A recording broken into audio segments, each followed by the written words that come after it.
Welcome to the Vision to Success Digital Marketing Workshop, how to create a PR strategy and tactics that will help your business shine, which today will be presented by Gary Bramwell, who's the founder of PR agency Great Minds. These are the regular workshops that are designed to help you take your vision and realize it into a successful business.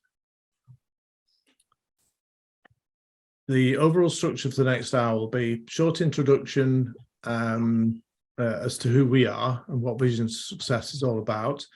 Then the educational presentation on that Gary will be presenting. And today I'm delighted to say we'll be joined by Gary, who we work together on PR for some of the companies we work with. There'll be a chance to ask questions at the end, but feel free to drop questions into chat and we'll make sure we address them at the end of the presentation. If you're on LinkedIn, YouTube, or Facebook, please put your comments through there, and then we'll pick them up through the technology called Restream that we're using, and Rachel will put those into chat. And then there'll be an open floor to ask any questions around marketing or business in general. Okay, so who am I? Most of you, or quite a few of you, know me already. So I'm business and digital coach, got qualifications, MBA, chartered ICT professional, etc. Founding and managing director of Cub, which is a company that we run this through. The brand is Vision to Success for our support companies. So I just need to mute. I was joined by my daughter, Charlie Dickinson, in 2014, and Cub is now a one-stop agency, which is run by Charlie and Rachel, who's with us today. I personally work with over 500 companies across a wide range of sectors for the last 20 years, and I've been working with technology since 1984, and I'm up to the limit on connections on LinkedIn, or just about. So a little bit of housekeeping, running speaker view during presentation, and then if you can, gallery view during the interactive session at the end. Use mute when not talking. Ask questions through chat, please, and keep your video on if you can, especially in the gallery view, and then switch it off. Switch it off if you don't want to be recorded or be seen on live stream. So why go to all this trouble? I've got masses of technology open here, running this thing, and it takes quite a lot of effort. But it's here to help you guys compete in a digital world. We run an agency, so we're at the sharp end of some of the challenges that you guys face. And as part of our own training and development, we've developed free online courses and so on. And so it's to help build your knowledge. It's here to help you solve your marketing problems, and we'll talk a little in a minute about building a community to support your marketing. So Vision to Success, which is a brand of Cub. So we've got the free Wednesday morning workshops running monthly. Next one will be 25th of January. We've now developed a free marketing community with free online courses and forums. There is a paid membership support program as well for those who want more hand-holding support. We are developing an app, looking like a January launch now, and there will be a very comprehensive course to go with that, an online course, so that if you want to do it yourself, you can, or if you want to understand the theory behind it all, you can. And that would price at £95. And then, of course, we can do any of the marketing strategy development and implementation should you wish. So we've got a book to back it up. So published author, it's available on Amazon, it's available on about 12 of the big online platforms, but it's easy to find on Amazon. Just type in drive sales with digital marketing and it will pop up. So this is the community. If you go to hub.visiontosuccess.co, we have got a lot of resources here. You can ask questions. I'm putting up regular articles on marketing, and then we've got free courses we've now got 4 free courses, and hopefully another 2 will go live by the end of the week. So we're really sort of making it easy for you to get that information you need to drive your business. So I'd like to now hand over to Gary, who will take over and give us a presentation on how to create a PR strategy and some of the tactics that will help your business shine. Thanks very much, and over to you, Gary. Okay. Just give me a moment. Share the screen.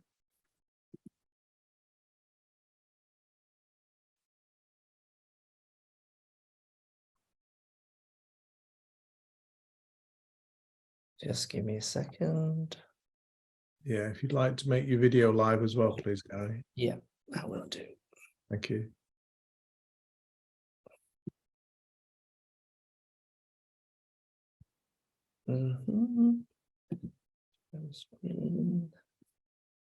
That's it. Have you got that, everybody?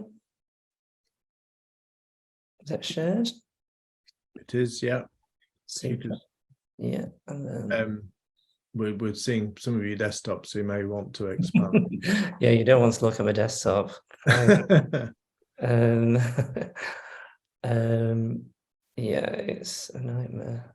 I'm terrible. Just click on the green button at the left-hand side. Got you. Brilliant. Is that okay for everybody? Yeah. Okay, cool. Okay, well, I'll start through. First of all, thanks for coming. It's nice to virtually meet you all anyway.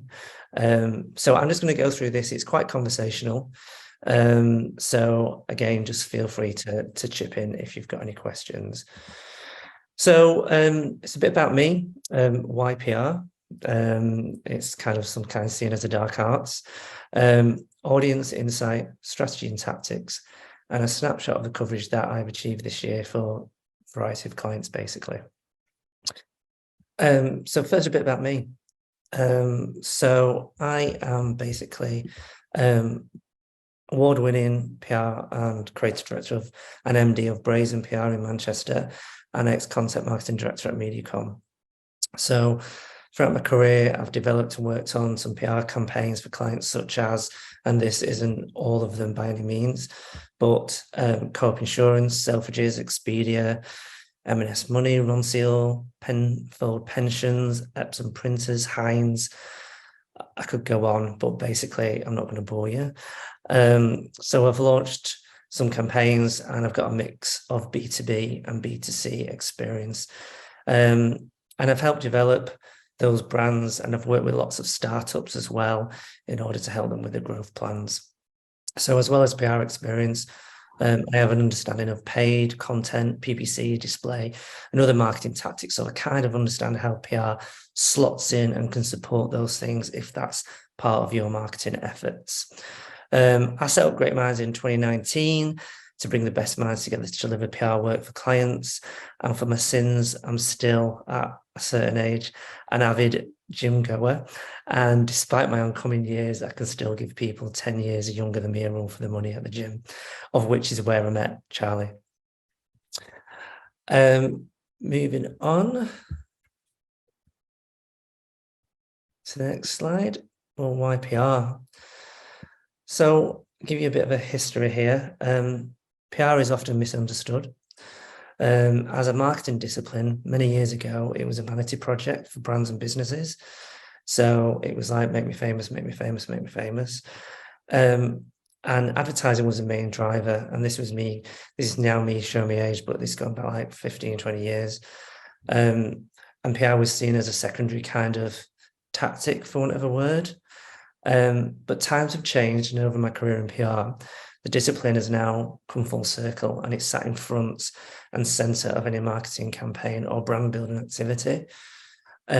Why? Well, because essentially PR is about engaging with and building relationships with your key audiences and stakeholders in order to influence the public perception favorably. This activity is essential to building a brand and raising its awareness, basically, and puts you as a thought leadership within your competitors and within the media landscape. And telling an engaging story will inform your customers and drive sales, and more importantly, build trust, so they'll buy from you rather than your competitor down the road.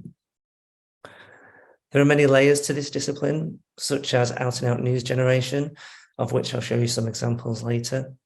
Crisis communications, if you're in a particular risky industry, we need to have kind of a plan in place to make sure that you're covered.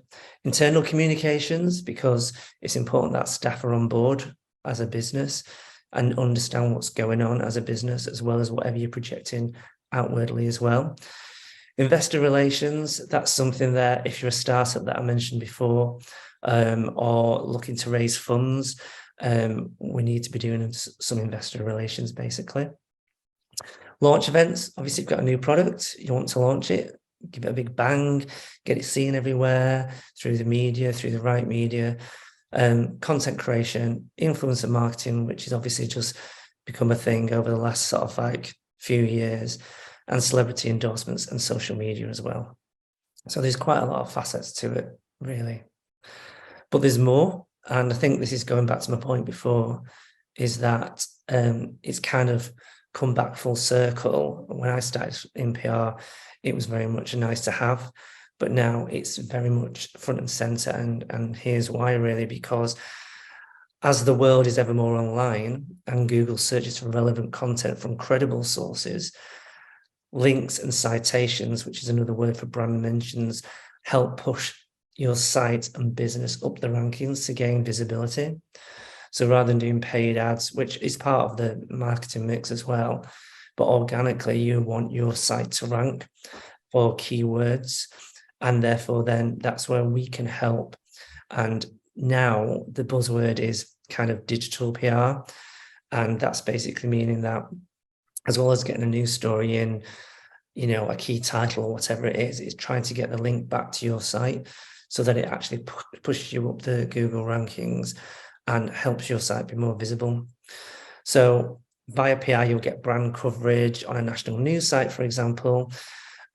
Say we developed a news story, whatever that might be, and we got it on the BBC, which is a rare occasion. But if we did get that and it linked back to your site because there's a creative behind it that intrinsically links your brand back to the story, so you can't get away with not linking to it, then your site will go up the Google rankings like nothing before. So there's a kind of science, but also a kind of creativity towards it to make sure that we're coming up with good news stories that can get those links, but also is relative to your brand as well. So you've got that good brand awareness. So yeah, PR now is intrinsically linked to online marketing efforts. Plus, it might just make you famous too. Audience and messaging. I always take an audience first approach. So understanding your surroundings helps you find a message that will resonate with your audience. So getting a grasp on basic demographics. So who are we targeting here? I mean, it's obvious really, isn't it? Gender, age, geographic location, etc. But to fully understand who we're speaking to, we must go a little bit deeper than that in order to create our strategy. So you'll need to get a sense of what moves them, what troubles them, what excites them, in order to craft messages that will resonate with them. And then we can map the media around the communication and the strategy going forward. When it comes to establishing your key messages, you kind of, and this is something that I've dealt with several clients in the past, is you need to move away in some ways of talking about your product. It needs to be there within the story and within the communications, but it doesn't need to be sell. Unless it's a product placement campaign where you're launching a new product, so a brand new Ron Seal this or a new McDonald's that, it kind of needs to be kind of giving back. And I always think when developing a story, what's in it for them? If I'm reading this story, what's in it for me? Who gives a shit, to be honest, in terms of why would we care about this story? What's the reason for it? Because you just don't want to be putting out messages for the sake of it and doing a kind of spray and pray approach where you're kind of going out to loads of different media, you're trying to kind of cultivate a story that's got meaning, basically. And a lot of that is, what is the solution to the problem that your brand can provide, basically. So whether that's giving insight to a trend, whether it's that it could be a new product that's going to make life easier. It could be a thought leadership piece advising the industry about XYZ for 2023, which is, I'm working on that for a couple of clients at the moment. So it's kind of focus on what your target audience reality is and try and create news around the problem, offering a solution and advice, but also get the conversation going. Because obviously what I do is I don't just do a standalone piece of PR, it runs through different channels as well. So if you come up with a campaign that's about giving back in some way, shape or form, then it's going to run through your social channels. It might inform the website, blog, it might inform something else. So we've kind of looked at it, a multifaceted approach, basically. Insights. I like that picture. You need to map out your environment, and you can't just say, oh, we're going to do this because it's a good idea. It needs to be tracked into some kind of research and insight so that we know that it's going to resonate with the audience. So that means figuring out what your industry looks like. Again, what are the trends and what you're learning from your competitors, what they're doing, and find out different ways to basically stand out and do things differently. And I'll come on to an example later on that. And determine what the narrative is and what channels is right. Everybody thinks you've got to be on every single channel on social media, and that's not right. You don't have to be on Facebook, Instagram, LinkedIn, YouTube, whatever, because different things mean different things to different people, and it might not necessarily be the right channel for you to put your efforts into. So we can look at the competition and work out where you could possibly stand out from those channels and that differentiation.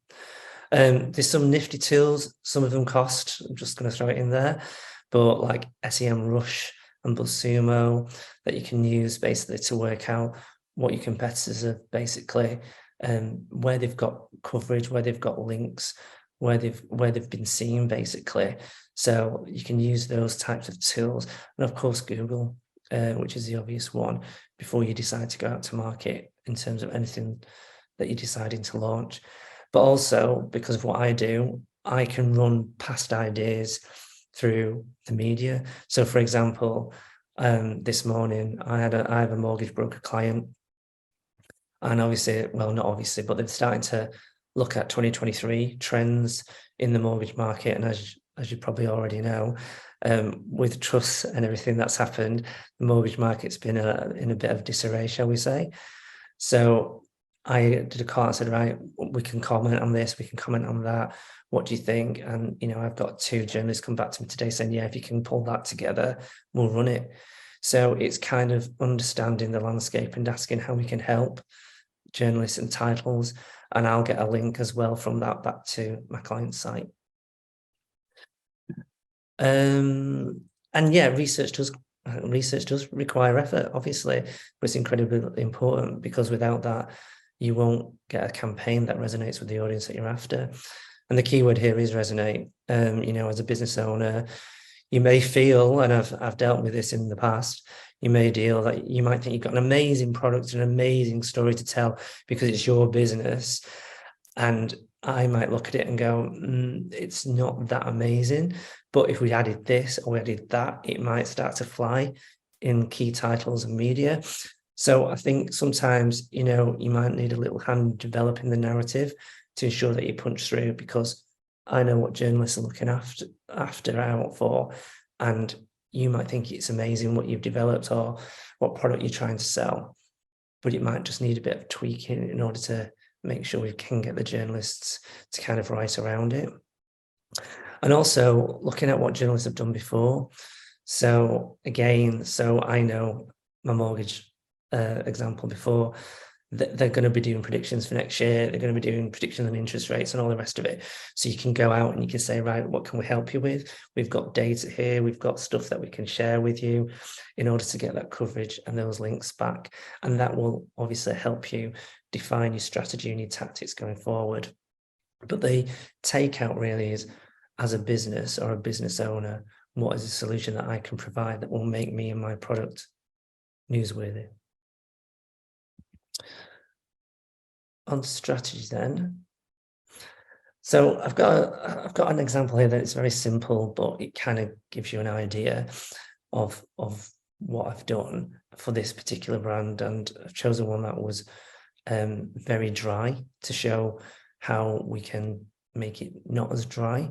But now we've got the understanding of the audience and the market. It's now to create the strategy. And the strategy, in my opinion, is it's almost a positioning. It's almost thinking what your USP is and what your business and brand want to be known for, and then we can hang the tactics off that. So let's put this in practice briefly. But I worked for a technology IT business, basically, called Greystone. And they basically are like, I'm sure you've all got IT providers. They are literally like everybody else out there. They will sort your IT out, sort your internet out, sort your email out, sort your server out, whatever it might be. There's nothing exciting or different about them. They talked the way that everybody talks, basically. So the insight is that the majority of people aren't bothered about IT. They don't understand it. They just want it to work. It's like a utility. It's like getting water. It's like getting, electricity into your house, whatever. It's just basically, it's something that people expect now to just work. And if it doesn't work, it's a massive problem, because I'm sure all your businesses and your daily life basically rely on it. So, but it's almost like it's just expected now. So everything that's been talked around IT and tech businesses is just kind of very, very similar. So the audience was medium to small business owners and operation directors. And what the competition was doing is talking like IT consultants. So they were talking about things that, the everyday Joe doesn't understand. So even if it is servers or IP addresses or whatever it might be, that's a very top line way of looking at it. They don't get it. If you're just trying to run a small business selling coffee and you want to take orders online or whatever, you just want it to work. So then we kind of like repositioned them and kind of said, making sense of IT and software solutions.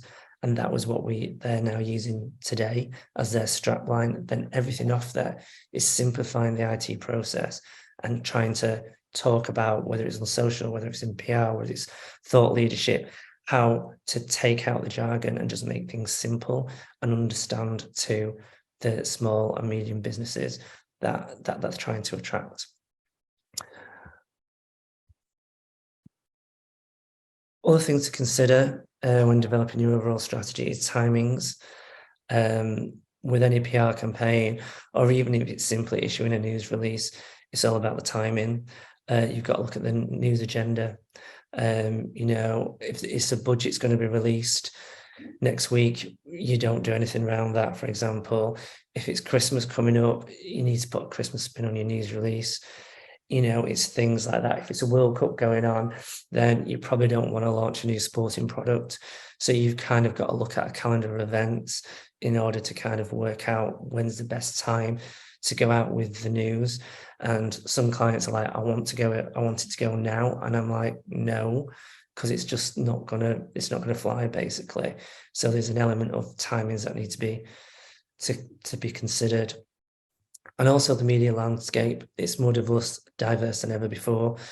So, there's loads of bloggers, there's influencers now, there's key titles, there's all sorts of different there. It's like such a noisy place to try and get some kind of cut through for you, your business or your brand. So in some ways, it's best to kind of develop stories for particular titles, as well as the press office, as I call it, where you're going out with stories to every single press. But like today, and I keep saying that because I obviously did it this morning, but with a mortgage client, I went out to Mortgage Solutions, which is a key title for them, and said, what can you help me with? So we'll develop a story specially for that title, and she knows that it'll be exclusive to her. So that's how it needs to be, a blend of exclusive content, but also your day-to-day press office as well. Tactics. So this is just giving you a synopsis of all the tactics that kind of, well, I do anyway, and kind of falls under the banner. Media relations and content is kind of your day-to-day stuff. So that's like feature ideas, case study placements, thought leadership articles, product placement, reactive stuff. So if somebody, say there's a budget announcement, then my client might want to comment on that. Getting the links as well as a coverage. So as well as getting a nice piece on the dailymail.co.uk, for example, we're also after that link, not that the Daily Mail link back, but the Express do, for example. So, it's kind of looking at that, and also doing supporting online assets that can go with the story to kind of make it more visual. As we know, we're in the world of social media and everything is video, everything is imagery. So when developing a story and we want to give it the best chance of getting picked up by media outlets, we're hopefully going to do expert comment or give them something or an asset or an image that kind of just makes it a little bit more visual for the publication or the site to produce. So yeah, here I've kind of preempted myself, but this is the backbone of the PR campaign. There's other stuff as well, like company news, announcements, appointments, thought leadership in terms of profiling CEOs or MDs of companies as well, product placement, newsjacking, and features in key media. And social media, sometimes I run social media accounts myself, but otherwise I'll feed into the social team at whatever company it is. So, or you can imagine if we're doing media relations and content, there's quite a lot of stuff goes there. If we get a really good placement on, a major title, we want to share it through social media and kind of like sing our own praises. So it's kind of working hand in hand with the social teams to come up with new ideas so that I'm showing what I'm doing and they're showing what they're doing. And we can basically help kind of maximize that. And again, coming up with ideas for the social team. Sometimes, usually the social team is just focused on one piece of business. So to have somebody come in like me, for example, to come up with some good ideas, just give them a kind of, a bit of energy, then that's kind of what I do as well. But I don't actually run some of the social channels. So that's something that is a good way of kind of supplementing what I do day to day.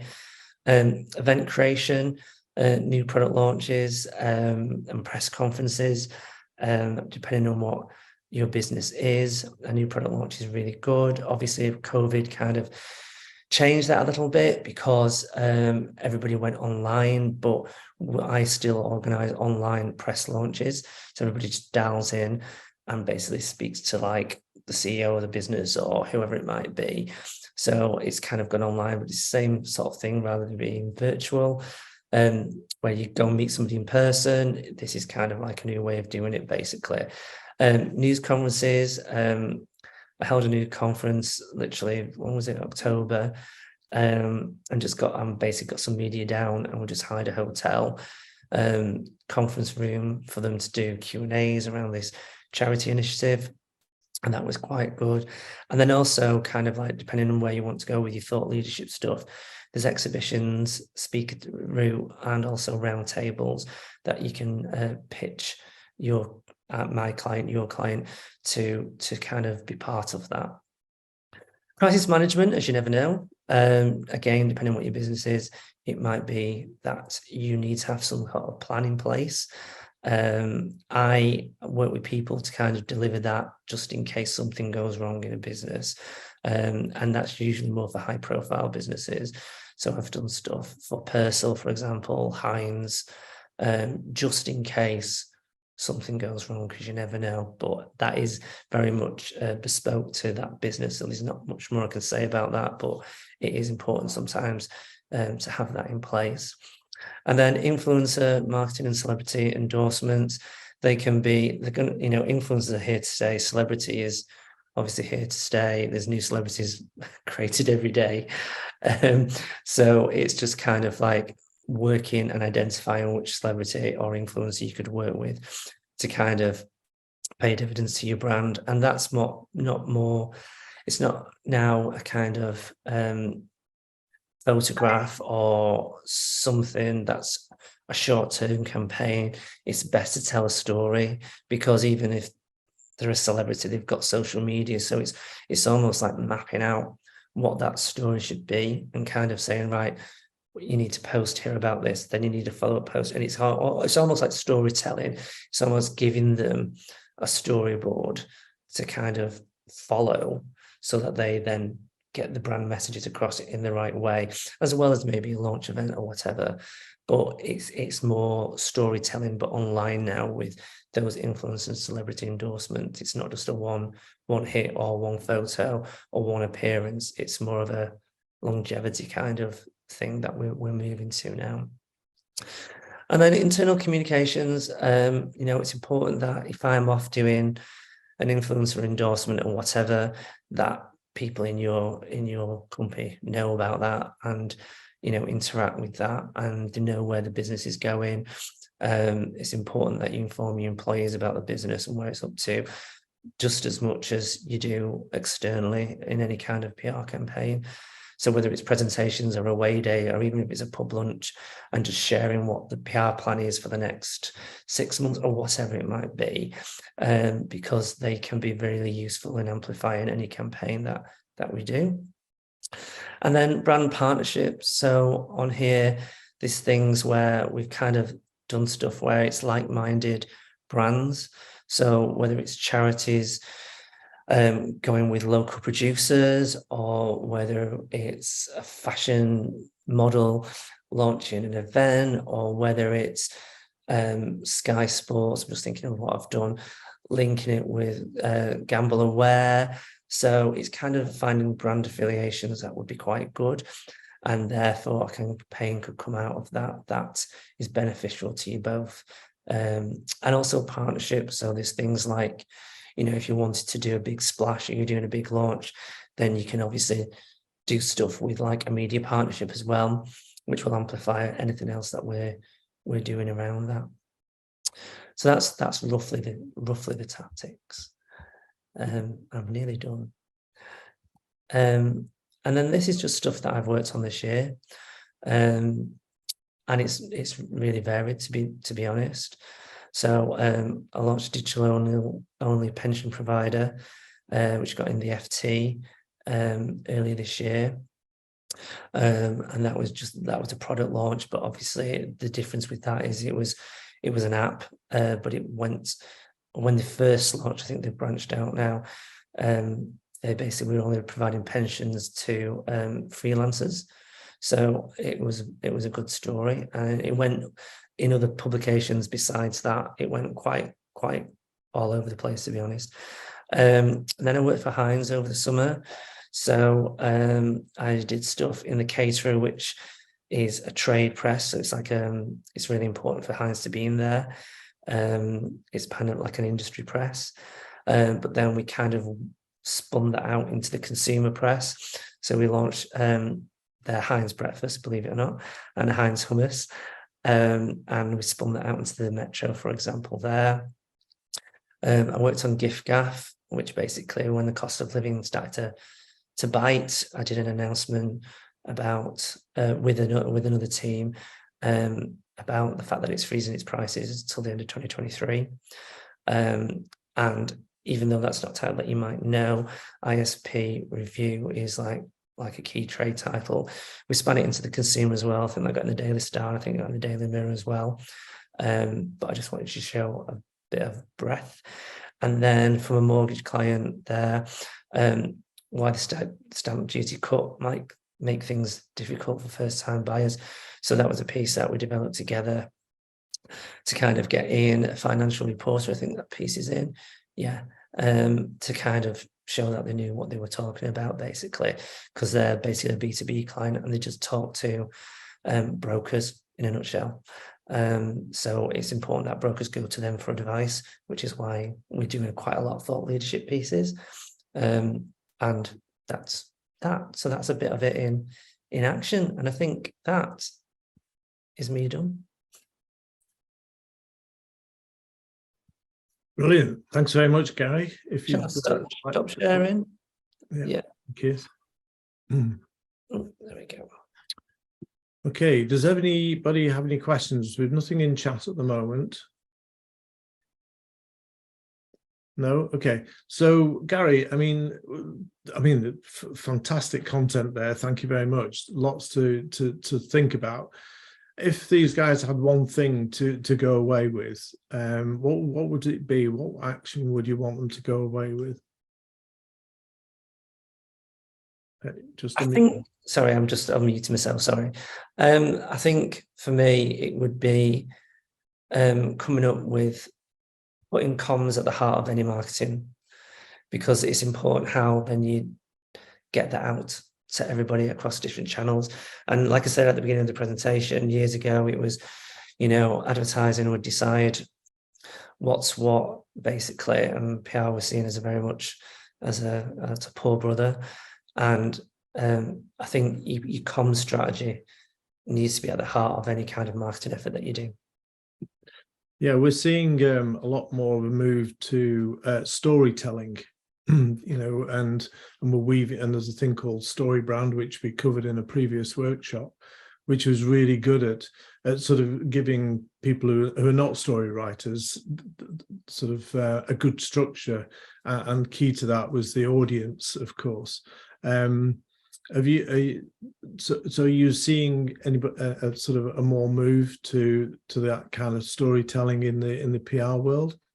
Yeah, so I call it like getting a strong narrative. And I think because if we develop that narrative and it is, you know, one that really resonates, like I say, you have to move it through channel now. It can't just be a news release and in the very basic form of what I do. And that's it. It needs to kind of, that narrative needs to go through everything. So the Greystone technology making IT, making more sense of IT, or whatever it was that I said before, then everything we did was simplifying everything. So whether it's on LinkedIn, whether it's on other social channels, whether it's in the thought leadership pieces that we wrote, everything needs to run through channels. So the narrative is more important than it's ever been, basically. Yeah. Yeah, and if anybody wants to re-watch the workshop on the brand story, then go to our previous workshops on the Vision to Success website, where we talk about that in more detail. Okay, Gary, thank you very much for being with us here today. Thank you very much for everybody attending, whether other on LinkedIn, Facebook, or YouTube, and for attending in the room. Peter, there's a question in chat for Gary. Right, sorry. It's just come through. Right. Hi, Jana. Yes, I'm a Manchester-based yoga business. Would you have any advice for PR for me? Can I think about it and come back to you? Have a bit of digging first. Of course, John. I've actually linked with you on LinkedIn, Gary. Really interesting what you're talking about. So I'd like to connect with you if possible. Yeah, definitely. Thank you. Brilliant. Thank you. Yeah, I'll leave you to connect. Hi, Elaine. Hi, Gary. It's really interesting. Just one thing that's popped into my head. I work with some, Peter knows this, with graduate entrepreneurs who have nil budget. And I like what you said about the storytelling. Would you say that was a way to go first for them, for the background and how they got to? So if it's, without knowing too much detail, but if they're startups, you could easily get, if they're coming up with some innovative product, for example, then you can definitely come up with some storytelling. The thing is, if it's a startup, usually you're running around after your tail. So you need someone to come in and go, right, what is our messaging? What are we going to be doing? And, you know, with startups, usually it's a funding thing as well, I would imagine. So I've done a lot of, I call them raise releases, where you go out to market like startups.co.uk and basically say, this product or whatever, these startups are raising this to do that. So I think there's two different elements to that. If it's purely startup, that I would advise on. Okay. Yeah, there is the brand story workshop, so which would really help to develop the message that the narrative and also get them to think about their audience. So it gives us a bit of the background that Gary will do. Right. I'll link up with you, Gary. Yeah, definitely. I mean, I can always give advice just to help them, especially if they're a startup. So don't worry. That's great. Thank you. No problem. Okay, has anybody else got any more questions? No. Okay, so thanks very much, Gary. So moving on the 25th of January, I'll be presenting on how to use data in marketing to help you grow your sales faster. So we'll be taking a deep dive into the key metrics that will help you stay focused on the marketing that works and therefore help you increase sales. If you go to Vision Success /events and then book on there, we'd look forward to seeing you then.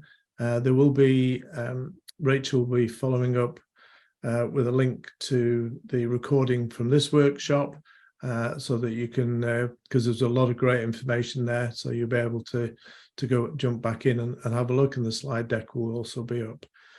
So I hope you all have a great break and look forward to seeing you all again in the new year. Thanks very much, guys. Thanks, Peter. Bye. Great. Bye, everyone.